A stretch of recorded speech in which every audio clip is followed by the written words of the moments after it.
eus ar wezioù Breizh nage, ouz pen 1000 abad an avesaet bebloa, bodara miliad oa du da feza da golpouez sammez a bremañ ebe renablet gant an UNESCO va rol glad ar bed ar festnoz nage! Ha kemen na festounouz ave bar vro, ken e jonj d'an dud eo engounel. Pez, nek egui.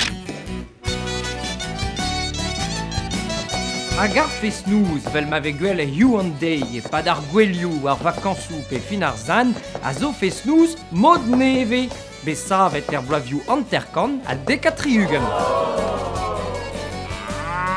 Pell a rog ar bloavioù ze e voe kustum ar vretonet da zañsal vel just. Me dans se vie goude an devioù labour var ar mez kentor e tre peizantet pe da ginver gwelioù resis vel an eurejou pe ar fouerioù. A dans se vie var tonioù arzonerien daou a daou pe ar ganerien. A vechou e voe ar festnouz on digare da blenad an douar, a leurzi pe porson atan, on lusk ar pazioù hag ar boutou kouet. Dans a leur neve voe gret deus otan. Met etre an daou vrezel, pa ya kuit ar riaouang di var ar mejou, da vont da glask labour a da jome ker, e de mokouz ar festnouz a dijonjet da vat tamm pe dam.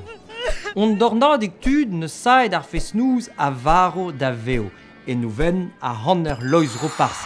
Hag-in da oz a festounouz e kreiz ar bloavioù anterkan, e poulaouen da skwer, a d'ober berz ken-ken.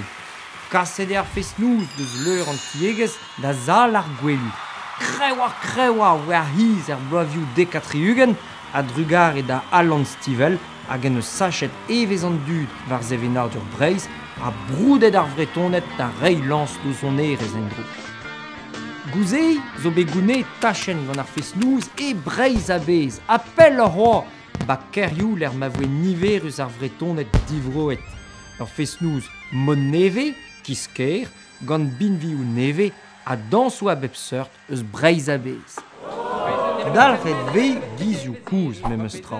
A ran a diskan, ar zonerien daou a daou, dans a lara regouz hag a reiaouang samz, hag a re nim ket douget deus ansal ar helmont da flepa, a da ev ur bane et tal ar hontoua.